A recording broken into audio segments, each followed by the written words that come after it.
Hello guys, কেমন আছো সবাই? আশা করি তোমরা সবাই অনেক ভালো আছো, আর আমিও মনে হয় খানিকটা ভালোই আছি। Whatever, welcome back to my new YouTube blog and also welcome back to my channel Tanmana lifestyle. আশা করি তোমরা সবাই ভালো আছো। ভিডিও শুরুতেই তোমাদেরকে আর কি আমার স্টুডেন্টের চেহারা দিয়ে শুরু করলাম। ওকে পড়া বাদ দিয়ে দুনিয়ার আর যাই হোক করতে বললে সেটা করে। যেমন আমার রুম ডেকোরেশন করার জন্য দেখো কি সুন্দর বোতল কেটে দিয়ে আবার কালারও করে দিচ্ছে।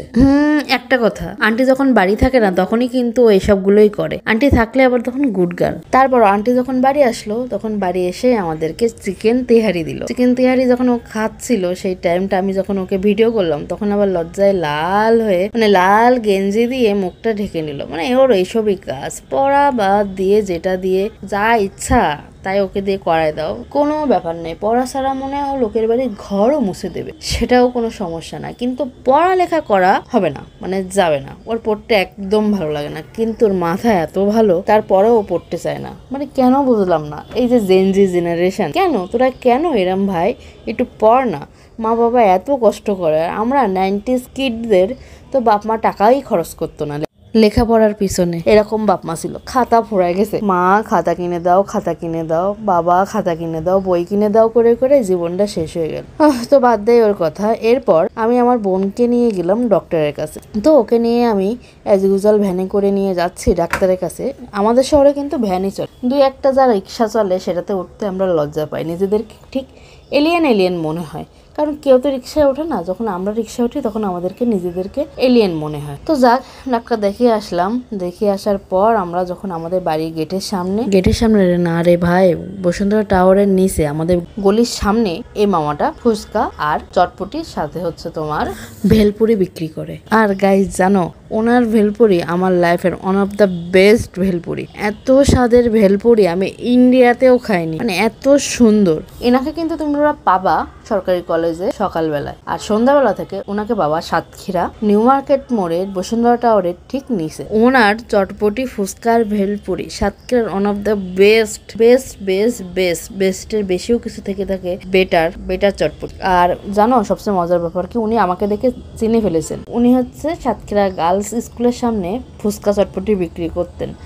বহুত বছরের পুরাতন অভিজ্ঞতা নিয়ে উনি এই ফুচকা চটপটি বিক্রি করেন। উনি আমার বোনকে বলছিল, তোমার দিদিকেও আমি খাইয়েছি। আমি যখন তোমার দিদিকে খাইয়েছি তখন হচ্ছে ফুচকার দাম ছিল 10 টাকা। হ্যাঁ, 10 টাকার প্লেট দিয়ে আমি ফুচকা চটপটি খাওয়া শুরু করেছি, আর এখন সেটা বেড়ে হয়ে গেছে 50 টাকা, 40 টাকা এমন। কোথাও কোথাও তো বড় বড় রেস্টুরেন্টে 100-150 টাকার ফুচকাও পাওয়া যায়, কিন্তু ভাই ওইসব থেকে এই ফুচকাই বেস্ট। এত সুন্দর। তোমরা মামার কাজের দক্ষতা দেখেই বুঝতে পারছো, কাজের কি বলে ওটাকে, কাজ করার পদ্ধতি দেখেই বুঝতে পারছো যে মামা কত সুন্দর বানায়। দেখেছো তোমরা, ভেলপুরির জন্য উনি এবার মশলা তৈরি করলেন। প্রথমে কিন্তু আলু ভর্তা মাখালেন, আলু ভর্তা মাখানোর পর তার ভিতরে দিয়ে দিলেন চটপটির ডাল, তারপরে কিছু ফুচকা ওর ভিতরে দিয়ে বিভিন্ন ওনাদের সিক্রেট মশলা দিয়ে দিলেন, দিয়ে সুন্দর করে এটাকে মেখে নিলেন। আর এখন কিন্তু হাত দিয়ে কেউ আর ফুচকা বানায় না। আগে তো ঘেন্না লাগতো, ছোটবেলায় তো বুঝতামই না ঘেন্না বা নোংরা এসব জিনিসগুলো তেমন বুঝতাম না, খেয়ে নিতাম। কিন্তু এখন তো বুঝি, এখন তেমন খেতে চাই না। তো ওনারা কিন্তু এখন আর হাত দিয়ে কিছুই করেন না, সবকিছুই করেন হচ্ছে মাখামাখিটা হাত দিয়ে করেন না, ওনারা গ্লাস দিয়ে মেখে নেন। তারপরে উনি ভেলপুরির মশলাটা দিল। ভেলপুরি আমার সাতক্ষীরাতে ফার্স্ট ট্রাই করলাম। কোথায় যেন একটা খেয়েছিলাম, যশোরে না হলে ইন্ডিয়াতে তো খেয়েছিলাম, আমার হাজবেন্ড খেয়েছিল, আমিও খেয়েছিলাম, কিন্তু যেখানেই খেয়েছিলাম জঘন্য, এক কথাই জঘন্য, এত বাজে ছিল। আর ইন্ডিয়ায় তো ভাজাভুজি একদম ভালো লাগে না, এগ রোল এগুলো ভালো লাগে, কিন্তু ওদের ভুজিয়া পুরি একদম বিশ্রী।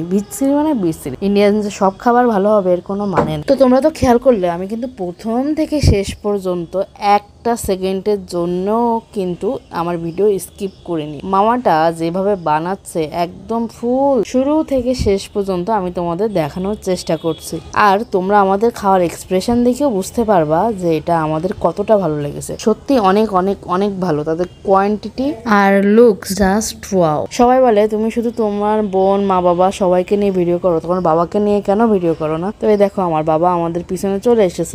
আমরা শহরে যে কোনায় যাই না কেন, হঠাৎ করে দেখবো যে আমার বাবা আমাদের সামনে পিছনে যেখানে হোক সেখানে একটা চলে আসবে। তো দেখো আমার বাবাকে তোমরা দেখো, সবাই বলে যে তুমি কেন শুধু তোমার মাকে নিয়ে ভিডিও করো, বোনেদের নিয়ে ভিডিও করো, তোমার বাবা কোথায়? বাবা কি থাকে না? এই দেখো আমার বাবা আসলে বিজি মানুষ, কোথায় যে কখন থাকে টের পাবা না। কিন্তু আমি আমার বোন যখন বেরোবো সন্ধ্যার পরে, কোথা থেকে যে উদয় হয়ে চলে আসবে তোমরা কেউ টেরও পাবা না। তো দেখো এবার মামাটা কিন্তু আমাদের ভেলপুরি আর ফুচকার উপরে শশা কুচি দিয়ে দিচ্ছে। শশা কুচি কিন্তু আমার খুবই পছন্দের, মানে শশার উপরে বিট লবণ আর ধনে জিরার ভাজা গুঁড়া দিলে মানে ব্যাপারটা জমে যাবে। তো ভেলপুরিতে কিন্তু টমেটো সস দিয়ে দিচ্ছে, এটা অনেক সুন্দর। এটা পরিবেশন করা হয় জানো দুইটা টক দিয়ে, একটা হচ্ছে মিষ্টি টক আর একটা হচ্ছে টক টক। হ্যাঁ, আর একটা কথা বলে দেয়, আমার বাবা কিন্তু কি বলেছিল জানো কাকুটাকে এসে, মানে মামাটাকে এসে, ইদানিং কিন্তু সবাই মামাই ডাকে, আমরা ছোটবেলা থেকে কাকু বলেই অভ্যস্ত, মানে ঢাকাতে আবার মামা চলটা একটু বেশিই চলে। তা ইদানিং জেনজি জেনারেশন দেখি মামা বলেই ডাকে, কিন্তু আমাদের জেনারেশন মানে 90s কিডেরা কিন্তু